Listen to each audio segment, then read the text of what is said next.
ang task leader na si Bianca, ipinatawag ang mga nominado para magplano. Ang emotion is galit from River. Ano plan niyo? Naiinis na ako kay Josh. Tapos sa'yo din nag-iinit si River, si Shubi, kay Shubi. Kasi parang leader not taking it seriously na medyo improved na from day one pero still yung gravity ng situation hindi niya na-intindihan. Okay. So, nandun. So, paano natin yan i-connect kay River?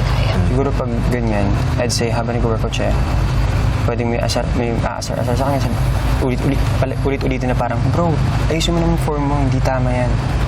Kaya coming from you as a leader. Yeah. Ang target na si River, tila naghihinala na sa mga nominado. Ano nangyari? Oo, parang debriefing natin nila. Nominated. Parang first time ko makita na sobrang together yung mga... Oo nga eh. Yun nga. How I've known him, hindi siya madali magalit sa ibang tao. It's challenge him that he's not doing well. Bakit ba siya nandito? Stick to that. Kahit wala muna inis-inis namin. Yun na lang muna parang ayun sa form. Ulitin natin siya parang iniinis. Nandun muna.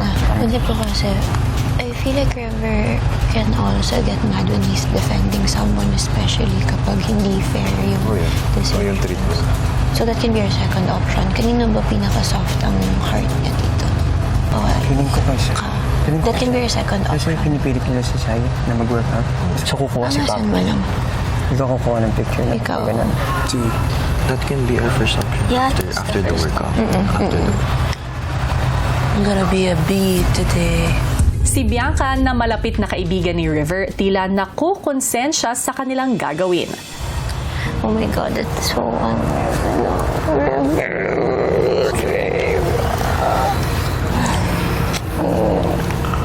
Maintindihan naman niyo yun natin. Nakaka-guilty sobra. Tapos after this discussion, I think simulan niyo na. Kasi nahalata na mukhang tayo nagpaplano eh.